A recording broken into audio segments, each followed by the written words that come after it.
Good morning, gentlemen. Good morning, Professor.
Okay, good morning, everybody. I suspect people are going to be drifting in over the next couple of minutes, but that's okay because I'm just going to repeat some of the stuff that I finished off with last time, and that the section on muscles and muscle tissue, which fits together with the musculoskeletal discussion that we've been having. So just to repeat what I've said before, the 4 properties of muscle is contractile. It can be shortened to do work, and we'll run over exactly how that happens. The next concept is really important, and that is that muscle tissue is excitable. And what that means is that if it is stimulated in the correct way, it will actually generate an electrical impulse, which runs through the whole muscle cell. So each muscle cell is able to produce its own its own action potential, which runs through the cell and causes it to contract. In that way, it is a little bit similar to nervous tissue, which is also excitable. You'll remember nervous tissue, when it's stimulated, produces a nerve impulse. The muscle tissue produces its own kind of impulse, still an electrical pulse that runs through the cell and it causes it to contract. So it is excitable. The next two properties kind of go together. The first is that muscle tissue is extensible. It can be stretched as long as it's relaxed, as long as there's no contraction underway. When the muscle is relaxed, you can actually stretch the muscle, and it is elastic. If you pull on the muscle, you can restore its original length. When it contracts, it does not automatically go back to its original shape. It can relax to a certain extent, but it needs to be stretched in order to get it back to its original length. And by the way, you're all on mute, but when you want to ask a question, just hit unmute and I'll be able to hear you. I hope everybody can hear me. If you can't, let me know. Hello, good morning. Good morning. How are you? Good, and you? I emailed you, but you never got back to me. I don't know if you received it. Layla, let me check up. What did you ask me, Layla? I'm sorry, they get buried. Okay. What did you ask me? Oh, I wanted to know if it was possible for the quiz for you to give it earlier to me or later. I did reply to you. Did you not get my reply? I'll reply to you again. I wrote back. Okay. I did write back to you. I don't know why you didn't get it. It's okay. Okay, thanks. That's fine. I'll get a hold of you after the class, all right? All right. Okay. All right, so let's just revise how the muscle actually contracts, because I think that some people have problems kind of visualizing how this works. I just want to remind you that there are two components to the muscle inside the muscle fiber. There are the many of these filaments called actin. Here they are here, and they are anchored on either side of a unit. There'll be more actin this side, okay, into other ones, all the way down the muscle. This is very obvious in striated muscle. This is what gives striated muscle its striations, is this pattern here. So these are actin fibers. Normally they're apart from one another. In between them, there's this fiber here, which is actually made of a protein called myosin. And myosin is a motor protein. Motor proteins interact with filaments like actin and microtubules and other things inside the cell to produce movement. So myosin is a motor protein. And given the right signal, myosin will reach out, grab onto the actin, and pull it like that. So it'll reach out on either side, grab the actin, and pull it together. And that causes the muscle cell to shorten and to thicken, but to shorten. And that is what produces the muscle contraction. The signal which is given to myosin to do this is a pulse of calcium that floods into the cell. And I'll show you in a minute, describe in a minute how that happens. That's the signal, that's the on switch for muscle contraction. We flood the cell with calcium. As soon as the calcium is present, the myosin will reach out, grab the actin on either side, and pull it. When the calcium leaves, the myosin will let go, and the muscle will relax, but it has to be pulled back to its original size in order for the contraction to happen completely again. Okay, so here's the way in which I'm only talking here for the moment about striated muscle, voluntary muscle, the muscle that we move under our own volition. When we see how the muscle is switched on and off, it works like this. This here is a nerve ending. This is a voluntary nerve coming down to the voluntary muscle.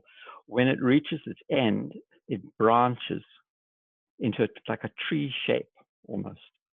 And it has these little plates here that lie really close to each muscle fiber. You see that here's a muscle fiber, here's another, here's another.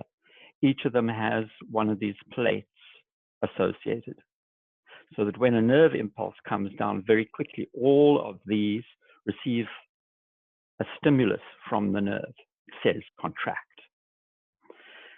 There's a problem, and that is that the nerve, the nerve impulse is an electrical pulse. But when it gets to the end here, there is a gap. This is called the neuromuscular junction. The neuromuscular junction. And at the neuromuscular junction, there's actually a gap, a physical gap between the nerve membrane and the muscle membrane. And that electrical nerve impulse cannot jump across that gap. Instead, what the impulse does is it causes the nerve here to release this substance called acetylcholine. It's a neurotransmitter. It's carrying a message from the nerve. And if enough neurotransmitter comes across and stimulates these fibers, remember, the fibers are excitable.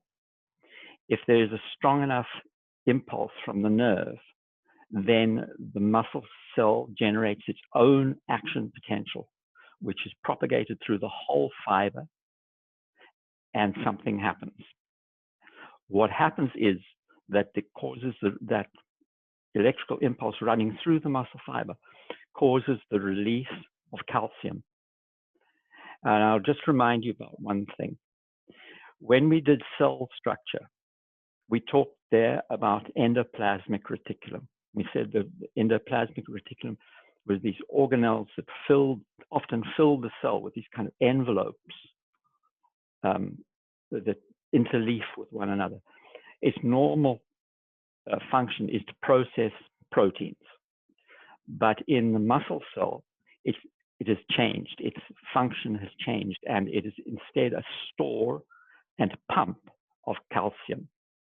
And we call it the sarcoplasmic reticulum. It's endoplasmic reticulum specialized from the muscle. It's called sarcoplasmic reticulum. When that electrical impulse, the action potential runs through the muscle cell, it causes the sarcoplasmic reticulum to dump all of its calcium into the cytoplasm. And as soon as it does that, it causes the contraction. But the sarcoplasmic reticulum immediately starts to pump the calcium back again very quickly, sucks back all the calcium into the sarcoplasmic reticulum. And when it disappears, the myosin lets go, so that the muscle cell actually relaxes, and then it can be pulled to its original length. Okay, so get those steps clear in your mind. Remember, the stimulus here is a pulse of acetylcholine coming from the nerve. If there's a strong enough, enough acetylcholine is released, then the muscle will produce its own action potential. Oh, sorry. Okay, let's just remember that we talked about 3 kinds of muscle. The bulk of our muscle is this kind of muscle, which is skeletal or striated muscle. Very easy to recognize. First of all, each muscle fiber has many nuclei in it and no cross walls. So each of these is a very long cell. What's the reason for that? Remember, each fiber has to generate its own action potential to contract. So this makes the action potential run very, very quickly through the whole body of this muscle fiber. Okay. It has no cross walls. It's like a giant cell with lots of nuclei, clearly striated with those bands of actin and myosin. This is smooth muscle. This is the muscle of the gut, the reproductive tract, parts of the respiratory tract. This is muscle which is not under voluntary control. When we do the nervous system, you'll learn about the part of the nervous system which controls smooth muscle. Smooth muscle has this distinctive form. It's got lens, they call it actually spindle-shaped cells. And they are single cells with a nucleus. There's no visible striation, but they still have actin and myosin. And this is the very specialized cardiac muscle. And cardiac muscle looks a little bit like striated muscle. It's faintly striated, but it's joined. All the muscle fibers are joined to one another by these branches. And cardiac muscle is unique because it generates its own action potential. It doesn't need a nerve stimulus for it to contract. If you culture cardiac muscle cells in a petri dish, you'll see them all continuously contracting. But they can't, the muscle cell, the cardiac muscle cells that make up the heart, if they were just left on their own, they would do it chaotically. They would cause the heart to contract chaotically. Instead, the body has a control mechanism called the pacemaker. And the pacemaker system sends a stimulus to the cardiac muscle cells to coordinate the beating, so that we get a useful heartbeat out of it. Otherwise, they just sit and twitch by themselves. Okay, here we go. This is cardiac muscle. You can see that it has faint striations. These are special features of the cardiac muscle to do with this contraction, and I'm not going to worry you with the details. All that I want you to notice is that it's faintly striated, and that the muscle cell, the cardiac muscle cells, join with one another so that they can propagate their action potentials to the neighboring cells. You get one generated from one cell, it gets propagated to the neighbors.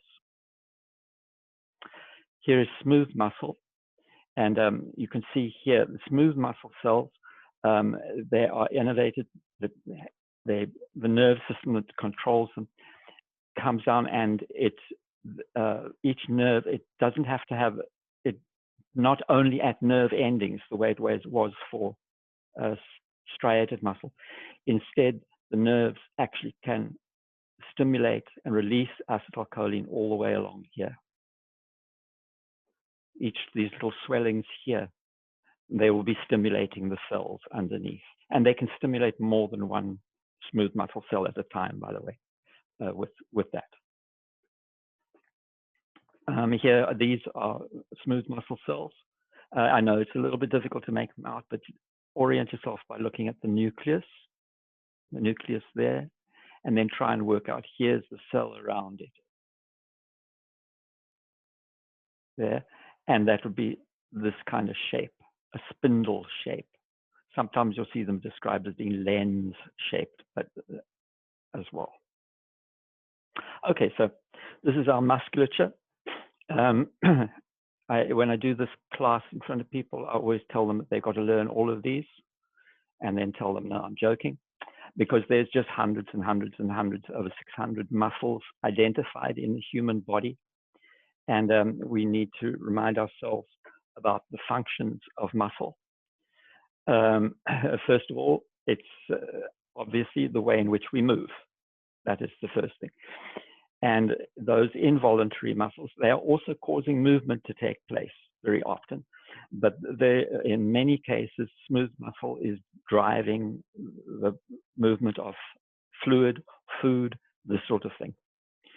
Our voluntary muscles, the skeletal muscles, are what give us our ability to locomote. But very importantly, they allow us to hold a posture. And in human beings, it is unique, a unique posture. That is, we are upright. And we are upright thanks to our musculature, which is specially adapted to resist the force of gravity and to put us into a vertical plane rather than on all fours like most other animals. Many, many, many muscles. And it's a favorite pastime of anatomists to sit and try to find new muscles. They keep on finding obscure little tiny muscles, which they name and add to the list of over 600 muscles altogether. All that I want you to notice is the huge bulk of muscle that we have. The last function of muscle is also really important. And that is that muscle generates much of our body heat because it is metabolically very active. Even if you're not contracting a muscle, there is metabolic activity going on inside the muscle cells, and that generates heat. When you get very cold, there are hormonal signals which are sent out to the muscles, which cause them to start involuntarily shivering. And that is so that the metabolic activity of the muscles increases and generates body heat, which will warm us up. That's why you shiver when it's really cold. Your muscles are generating heat under hormonal control from other parts of the body. Professor. So, yes, go ahead. Hi, Larry. How you doing? We don't need to know all of those word phrases on the body, right? All those what, sorry? We don't need to know all of that, right? As far You've as got to learn every muscle, Larry. Oh. No, no, my friend, no. No, you don't need to learn these. You don't need to learn the names at all. Okay. I'm only showing you this to impress on you how many muscles there are. That's all. No, you don't have to learn it. You don't have to learn the names at all. No. Thank you. I won't subject you to that. Okay. People are always very interested in muscle in relationship to exercise and sport and everything else. A muscle does respond to exertion in a particular way, but it might surprise you to learn exactly how it does it. The first thing is, if you don't use muscle, then muscle will atrophy. And that is, it will lose cell size. What actually happens is that inside the muscle cells, the actin and myosin, it begins to be lost from the cell, and the cell fiber size decreases. It looks as if the muscle is withering away. The cells, unless this becomes very, very serious, the cells are still there and they can be restored by probably good diet and exercise. Muscle use increases the size of a muscle for various reasons. And the first reason is that it increases the size of individual muscle fibers.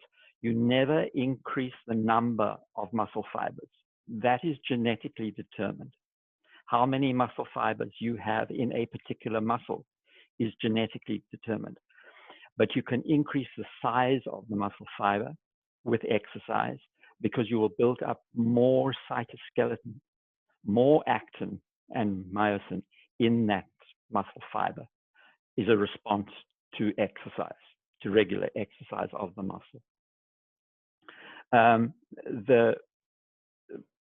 There's another reason why muscle size increases with exercise, and that is also because we begin to get more blood vessels and more connective tissue laid down in the muscle, and that also increases its size. Professor, quick question. Yes, go ahead. Does increasing the, like how you said, increasing muscle, does that mean that it also increases activities like the metabolic rate, like produces heat? Would that produce more heat, or would it still be a regular amount? No. It certainly you're going to. I think you will increase the metabolic activity, but of course your body controls your temperature.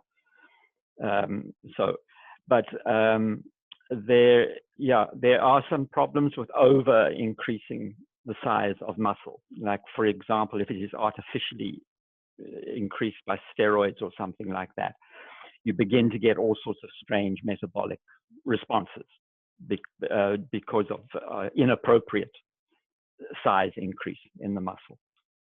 Does that answer your question? Perfectly answers my question. Thank you so much. All right, sure. So the other thing which we need to be aware of, especially as far as exercise is concerned, is that you can actually over-exercise muscle. But the difficulties that arise when that occurs are very often not related to the muscle cells themselves. It's very often related to the tendons that attach the muscles to the bones and to the covering around the muscle cell, like all of the connective tissues that surround the muscle cell. Very often, you'll hear people talk about things like shin splints, for example. In runners have shin splint problems. Those are problems that are associated with the insertion of calf muscles to the bone. And it's a problem with the tendons, not with the muscles itself. You can definitely damage the muscle tissue itself. Often, if a muscle is contracted and you then put opposing force on it, you can actually tear the muscle. And when that happens, it's actually quite serious from the point of view that the muscle will scar. It will develop scar tissue, which is not going to work like normal muscle tissue. So that is not desirable. Okay, here are just a few of the other things that can go wrong. Cramping, we've all had cramps, Charlie horse in your calf muscles or your foot or whatever. It's an inappropriate contraction. It's a contraction which just goes on and on and on and on, very often because your nerves are continuously stimulating the muscle for some reason or another. And cramping is often relieved by stretching the muscle slightly, by contracting opposing muscles. You probably know that. Or your foot cramps, the way you uncramp your foot is to extend it like that, because what you're doing, you're stretching, gently stretching the muscles, but you have to be gentle about it. Tetanus is a very, very dangerous disorder, which is caused when you are infected with this bacterium. It's called Clostridium tetani, and it produces a very virulent toxin, which causes muscles to go into permanent contraction. Torticollis, probably everybody's had it at one time or another. It's a stiff neck, sometimes called a wry neck, and it's usually temporary. And it's either because of muscle damage, muscle irritation, or else because of nerve irritation, nerves continually causing a set of muscles to contract and pull your neck. Muscular dystrophy. Muscular dystrophy is, there are actually several causes for muscular dystrophy, but it causes deterioration of the proteins inside muscle cells. Myasthenia gravis is another disorder. This is an autoimmune disorder.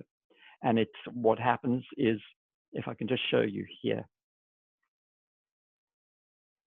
what happens is that your own immune system begins to attack these. It begins to attack these neuromuscular junctions, and it stops the muscle cells from picking up acetylcholine. So it is a paralytic disease. And let me get back. Yeah, it's a paralytic disease resulting from your own immune system reacting to your own tissues. And here I tell you a little bit about muscle damage, which I've already given you. Okay, so that's that for the muscles. Please feel free to pose questions if you wish to do so. For the test on Friday, I am sticking closely to your PowerPoints and to the study sheets that I gave you. Work through those study sheets and do all the answers, and you will do extremely well. Okay. The other thing about the study sheets, if you'll just go to the first, I think it's the first one, worksheet for tissues and membranes. If you complete that worksheet online, fill in answers and send it to me by email, that will be extra 1.5% extra credit. Okay, so do that now. Do that, in the days leading up to the test, because it'll help you to revise, and you can be sure that it's going to give you extra credit points. Okay. Any questions? How do we draw the Oh, cell? shoot, yes, you're right. Oh, you're right. There's a drawing thing saying drawing, isn't there? Draw cell. Okay, I tell you what, I'll send instructions. No, just leave the drawing things out. Just leave the drawing things out. I'll send instructions, Larry. Yeah, I see there's blood cell drawing. Do the drawings, but for what you send me, will just be the written answers. Thank you. And are we allowed to get not double extra credit points, but a separate extra credit assignment for the one towards the end of the PowerPoint under the scoliosis tab of the famous Yes. person who needed? Yes. Okay, okay. Have you worked him out yet? I'm still doing my research, but I'm getting close because I'm from Florida. Just So look up famous hunchbacks. it's famous hunchbacks. Okay. Yes. And you'll find him. You'll recognize it as soon as you and there's a clue, of course, in the question. You mentioned that he was from Florida, correct? Yes, he's from where? From Florida or no? No. Ooh, Oh, no. okay. I don't know where I heard that from. Sorry. I'm from No, Florida, no, so I was no, like, no. okay, maybe I might know who he is. No, Okay, no, thank you. definitely not from Florida. Definitely not from Florida. Florida wasn't even in existence when that skeleton was buried, when that body was buried. Is another clue for you. Okay, thank you, Professor. I have a question. Yes. The study guide that you want us to follow is just the muscle and the skeletal system, right? Just that one.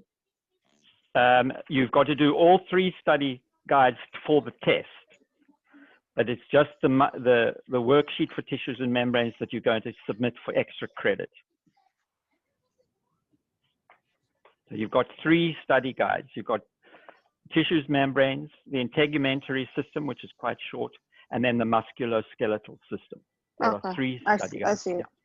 But it's just the first one that you're submitting for extra credit. Gotcha. All right.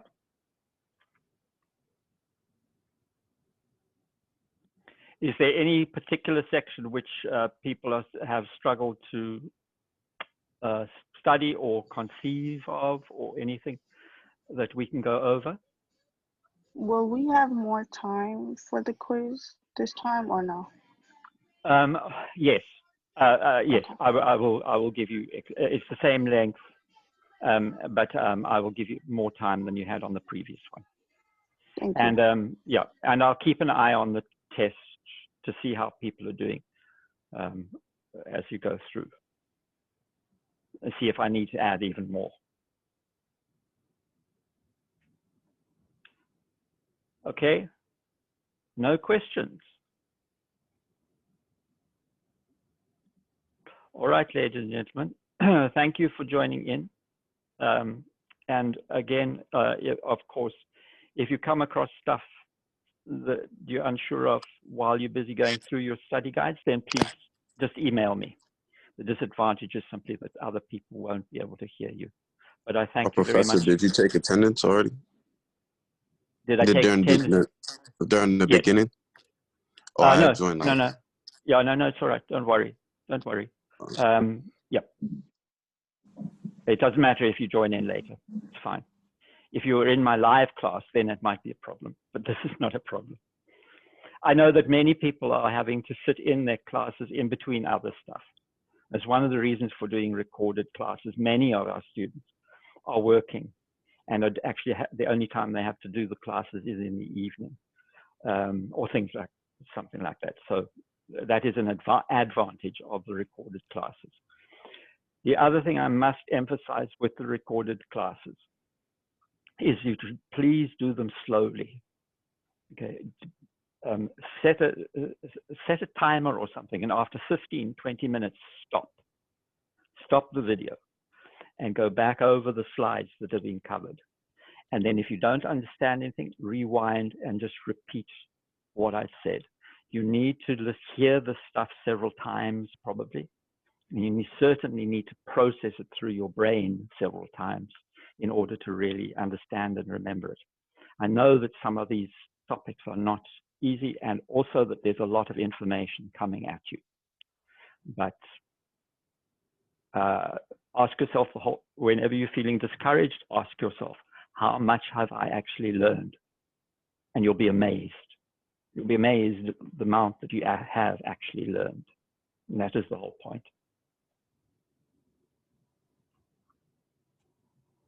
Anybody else? Any other questions? All right then, ladies and gentlemen, this will be, this has been recorded and I will post it so that you can just see that last little bit of about the muscles if you need to do so. All right, can I end off? Has anybody got any other questions?